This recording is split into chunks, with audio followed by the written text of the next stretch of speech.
Kalbატონებო და ბატონებო, მოგესალმებით ჩვენ გადაცემის შემდეგი ეპიზოდიდან, სადაც ჩვენ განვიხილავთ ხოლმე პარლამენტარების ბოქსაობებს.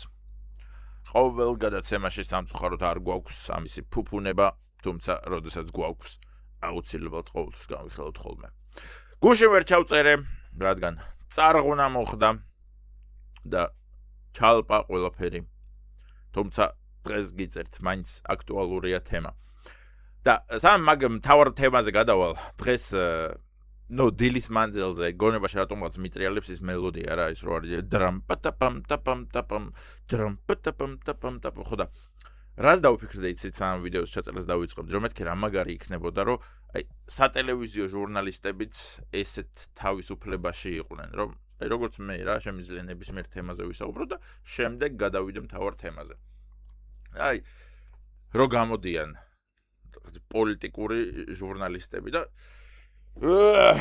დღეს ბიჭო ჩემმა ცოლმა ტვინი გაბურღა რა ვეუბნები ეს დედამყრული მაკარონს 30 წუთი არ ჭერდება ხარშვა არა მაინც ჩაყრის მიდის მე საბანაოც ანამეს თმებს გაიშობს ქაშს მაჭმევს ძმაო ქაშს ჭამ მაკარონი აღარ ქვია მაგას ქაშია ვზივარ და კი გემრიელია მოყან კიდე კაი საყვარელი მაინც ყავს მოგესალმებით და დღეს ვისაუბრებთ კორუფციაზე. ვინ მოიპარა, რატომ მოიპარა?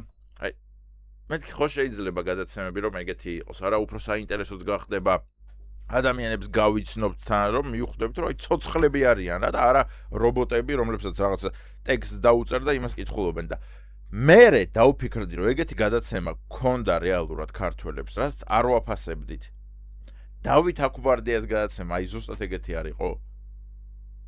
გახსოვთ ხალხო ადამიანები გადაცემაში რომ იფურთხებოდნენ გახსოვთ აკრო საფერფლეედო და სიგარეტი და ესე რომ ეწეოდნენ ტიპი რომ კამერიდან გაიწია და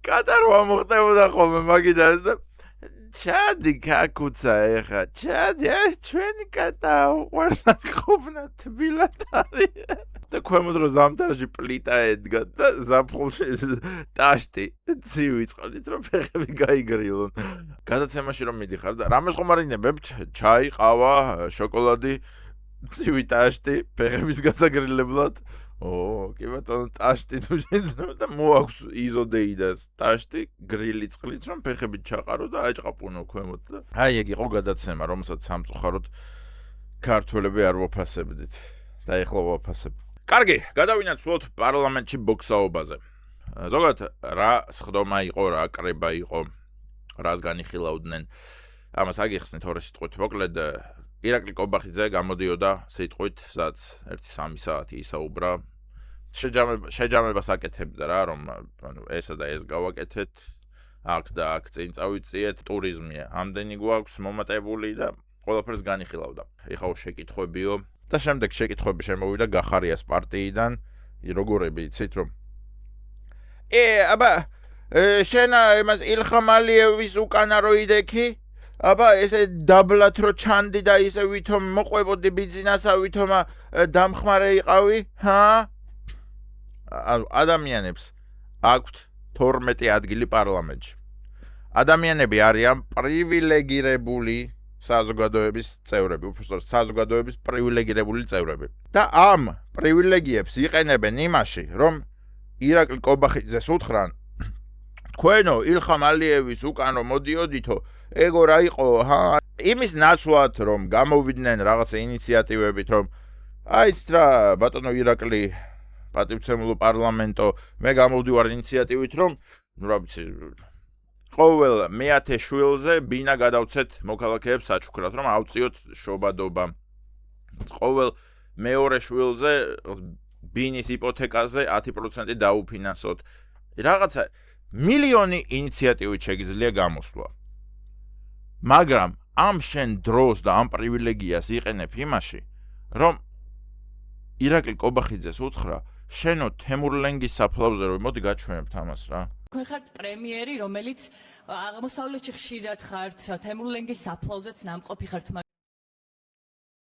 თემურ ლენგის საფლავზე ხართ ნამყოფი და თქვენის პრემიერი ხართ. ანუ ეს ახალგაზრდა ქალბატონიც არის ჩვენი საზოგადოების პრივილეგირებული წარმომადგენელი და იმის ნაცვლად რომ გამოვიდეს რაღაც ინიციატივებით რომ აიცით რა იქნებ, რა ვიცი, ხელფასები გაუზარდოთ მასწავლებლებს, ხელფასები გაუზარდოთ ექიმებს, მეხანძრეებს, პოლიციის თანამშრომლებს, რომლებიც ეხმარებიან ხალხს.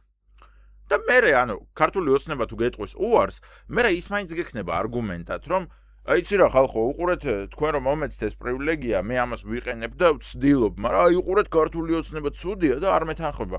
ეს მაინც ხო გექნება არგუმენტად. ამის ნაცვლად რას აკეთებს?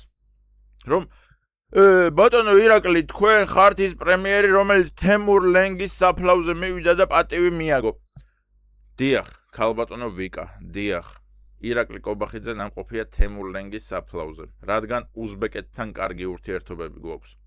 აი რა უნდა ექნა კობახიძეს, ანუ უზბეკეთში ჩადის, იქ ხვდებიან, რა ვიცი, საქართველოს ელჩი უზბეკეთში, უზბეკეთის საგარეო მინისტრი, შინაგან საქმეთა მინისტრი, პრეზიდენტი, დიპლომატები და ეუბნებიან, მოგესალმებით, ბატონო ირაკლი, დიდი პატივია ჩვენ რომ გვეწვიეთ, ჩვენ ქვეყანას რომ ეწვიეთ, ვცდილობთ და იმედს ვიქონიებთ, რომ გამოვითაროთ საქართველოსთან ურთიერთობები და გვინდა გაჩვენოთ იმ ადამიანის საფლავი, რომელმაც აღორძინა უზბეკეთი და რომელსაც ყველა უზბეკი გმირად თვლის. და ირაკლი კობახიძე უნდა მისულიყო და ეს შუათითები ეჩვენებინა. თუ რა უნდა ექნა, რომ ფუ, აი თქვენი თემირლანი ვინ არის ჩემთვის? მკიდია, დამეხიეთ აგერ. თქვენთვის თემირლანია, ჩემთვის თემურლენგია, ბიჭო. იცი თქვენ თემურლენგს რას უშვები? თუ აი რა უნდა ექნა? ფოტოები უნდა გადაიღო, ესე გნიდა ბავშვები რომ სასკოლო ფოტოებს ესე შუათითებით იღებენ, რომ აი ჯიბესთან რომ ესე შუათითები უჭირავთ. აი რა უნდა ექნა ირაკლი კობახიძეს, რომ ეთქვა, რომ ეს ვინაა, ბიჭო და დაეფურთხებინა საფლავზე, თუ წერაქვით მისულიყო და საფლავი დაემტრია. ქალბატონო ვიკა, ერთ სასწაულ ცნობას გეტყვით, რომელზეც არ ვიცი ხსმენია თუ არა, მაგრამ ჩვენთვის იგივენაირი კალიბრის ადამიანია, როგორც უზბეკებისთვის თემირლანი, ჩვენთვის არის დავით აღმაშენებელი. და ნებისმიერი თურქი, რომელიც საქართველოში ცხოვრობს, საქართველოს ნებისმიერ ქალაქში, ყოველდღიურად დადის დავით აღმაშენებლის გამზირზე. ნებისმიერ ქალაქში, იმიტომ რომ თითქმის ყველა ქალაქში გვაქვს დავით აღმაშენებლის ქუჩა, ხო? ძეგლები გვიდგას ყველგან და ყველგან დავით აღმაშენებლის სახელია ნახსენები. რა უნდა ქნან თურქებმა? უნდა მოვიდნენ წერაქვებით და გვიმტრიონ? არა, რადგან ყველა ქვეყანას გააჩნია საკუთარი ისტორია და საკუთარი კულტურა. როგორც ჩვენ ვამაყობთ დავით აღმაშენებლით, რომელიც თურქებს კლავდა და თურქები მაინც პატივს სცემენ და ხვდებიან, რომ დიახ, ამ ქვეყნისთვის ეს არის გმირი. უზბეკეთისთვის თემირლანია გმირი. მაგას ხვდებით? ვერა. თემურ ლენგის საფლავზე რატო იყავი და შუათითები რატო არ აჩვენა ირაკლი კობახიძე უნდა ჩასულიყო. აი ესე უნდა ექნა, ხო? 6-7. აი ამაში იხარჯება თქვენი ხმები, რაზეც ნერვები მეშლება, რომ აი ამ სისულეებში იხარჯება თქვენი ხმები, ანუ მოვაღწიეთ აქამდე, რომ დამოუკიდებელი ქვეყანა ვართ. 2026 წელია. ყველას შეგვიძლია მივიდეთ იმ საარჩევნო ყუთთან, შემოვხაზოთ თუ გავაფერადოთ ვინც გვინდა, შევაცუროთ იმ დედასატყნავ რაღაცა ელექტრომანქანაში და თავისუფლად გამოვხატოთ ჩვენი ხმა. და ამ ხმებს იყენებთ აი ესეთი ადამიანების დასანიშნად პარლამენტში, რომლებსაც აბსოლუტურად ფეხებზე კიდია ყველაფერი, რაც ხალხის დახმარებას და ხალხის წინსვლას ეხება. ადამიანებს უნდათ მხოლოდ კონფლიქტი და გამოიწვიეს კიდევაც კონფლიქტი, რადგან ეს არ არის არგუმენტები, ეს არ არის ხალხის წინსვლა. როდესაც გეუბნებიან, რომ აბა ირაკლი, შენ რატო იდექი ილხამ ალიევის უკან? ჰა? აი, რას გადამიწყვეტს ეგ? რას გადამიწყვეტს? მეტი პენსია ექნება ჩემი ოჯახის წევრებს? ექიმებს ხელფასი გაეზრდებათ? მე არ მაინტერესებს ქალბატონო ვიკა, ვინ ვის უკან იდგა. თუ მე თქვენ მოგეცით ხმა, მაშინ გააკეთეთ თქვენი საქმე და რაღაც ინიციატივებით გამოდით პარლამენტში. არა, პირადი შეურაცხყოფები და რაღაცების დაბრალებები, რომ აბა თემურლენგის საფლავზე რო იყო. აი რა პასუხი უნდა მოყვეს ამ განაცხადს, რომელიც მე დამაკმაყოფილებს როგორც საქართველოს რიგით მოქალაქეს. მართლა ძალიან მაინტერესებს. აი, როდესაც სიტყვის უფლება გააქვს, როდესაც გააქვს იმის უფლება, რომ მთელ პარლამენტს მიმართო, როდესაც იმის უფლება გააქვს, რომ შემოხვიდე ინიციატივებით პარლამენტის წინაშე, როდესაც იმის უფლება გააქვს, რომ მთელ საქართველოს მიმართო და თქვენ ამ უფლებას იყენებთ იმისთვის, რომ ირაკლი კობახიძეს კითხოთ, რომ თემურლენგის საფლავზე რატო იყავით? რა პასუხიც არ უნდა გააქცეთ ირაკლი კობახიძემ? ეგ ჩემთვის, როგორც რიგითი მოქალაქისთვის, რა პლუსს გამოიწვევს ჩემ ცხოვრებაში? ჩემ შვილს რამე გაუიაფდება, რა ვიცი, სკოლაში უფასო საკვები შემოვა, თუ აი რა მოხდება? აი ეს არის ბიჭო, რომ ამაში ხარჯავთ თქვენ საკუთარ ხმებს, რომ ვიღაცა გამოვიდეს და პირადი შეურაცხყოფები მიაყენოს მეორე ადამიანს. გახარიას პარტიის დევიზი უნდა იყოს საქმის გარდა ყველაფერი. ერთი მნიშვნელოვანი საკითხიც არ წამოუყენებიათ პარლამენტის ხდომაზე. აბსოლუტურად ყველაფერზე საუბრობდნენ, რომ კობახიძის თმები არ მომწონს და ეს მახინჯია და აი მართლა ეგეთ რაღაც, ნუ ეხა ვუტრირებ რა თქმა უნდა, მაგრამ აი ეგეთი დონის საუბრები მიდიოდა. ბესეთკის საუბრები აქვთ გახარიას წევრებს, რომ ირაკლი აბა შენ რო იქა იყავი და შენ რო ზაგარს იღებ, ზაგარიც ახსენეს ხოთ შორის. აუზზე რო იყავი თუ ეგეც ახსენეს. და თქვენ მიდიხართ და ხმას აძლევთ, რომ მე ეს თქვენი წარმომადგენლები პარლამენტში გამოვიდნენ და ირაკლი კობახიძეს დაუსვან კითხვა, რომ თქვენო როგორ ირურჯებოდითო აუზზეო. აი, ამაში ხარჯავთ თქვენ ხმებს, რაც სისხლით და ოფლით გვაქვს ქართველებს მოპოვებული. კარგი, მოკლედ, ხო, ნუ გამოვიდა გახარიას პარტიის ერთ-ერთი წევრი და ნუ ხო, ისე პირადი შეურაცხყოფები იყო მისი მხრიდან. ვიღაცამ პასუხი გასცა ქართული ოცნების წარმომადგენელმა შემდეგ.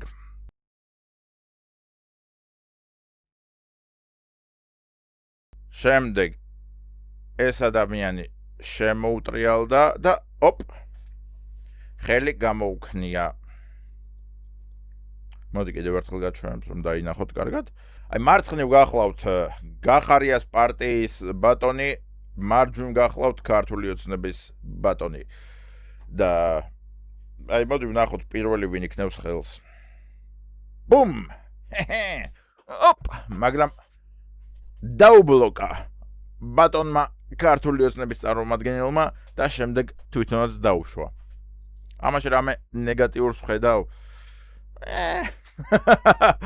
ჩვენ YouTube გადაცემა ვართ, ასე რომ ვერაფერ ნეგატიურს ვერ ვხედავ. მე მომწონს ჩხუბები. მე მომწონს ადამიანების გარრძნობების გამოხატვა, როდესაც იზრდება ძალადობაში, რადგან ეს იმას გულისხმობს, რომ ადამიანები ნამდვილები არიან. და როდესაც ადამიანი ხელს გიქნევს, შენ ვერ დარჩები ყოველთვის ნეიტრალური და თავშეკავებული და ყოველთვის ვერ დაელოდები, რომ უკაცრავად ბატონო მანდატურებო გთხოვთ მობრძანდეთ და გააძევოთ ეს წევრი. არა, როდესაც ვიღაცა გიერტყამს, ჩვეულებრივი კაცი ხარ რა, ადგები შენც დაუშვებ. ნუ შემდეგ მიდის აქ ჩხუბი, გაწევ გამოწევა და უკვე ინაცვლებენ გასასვლელისკენ ადამიანები რა დროსაც არჩილ გორდულაძე ერთვება ჩხუბში. ნუ ამაზეც რა თქმა უნდა, ეხა თქვენ თუ უყურებთ მას მთავარ არხს და ფორმულას, რა თქმა უნდა თქვენ არჩილ გორდულაძის მიმართ წარმოგექნებათ ზიზღის გრძნობა, რომ ადამიანმა დაუცველ ადამიანს ზემოდან ურტყა. მოდით გაჩვენოთ მეგობრებო, რატომ ურტყა. თუ ვინმე ვერ გაიგეთ, მოდით კიდევ გადმოვახვიოთ. უყურეთ ამ ადამიანს.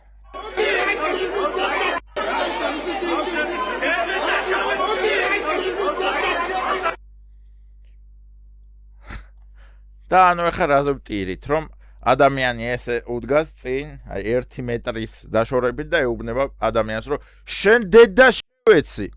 და მეორე ადამიანმა მუშტების რტყმა დაუწყო და მაგაზე ვგიჟდებით საზოგადოება, რომ ღმერთო, ეს რა მოხდა? ეს ხომ საზოგადოების სირცხვილია? არა, არ არის სირცხვილი. ჩვეულებრივი ადამიანია. ჩვეულებრივი მოვლენაა და ჩვეულებრივი მამაკაცია, რომ 1 მეტრში ვიღაც თუ გიდგას და ესე გეუბნება, რომ შენ დედა ხელს დაარტყამ. ასე რომ ვეთანხმებით თაუყაბის გასიებას კალაბოკივით. არა. კი. კონცერტი ვიყავ ხართ წავედით დავიშალეთ.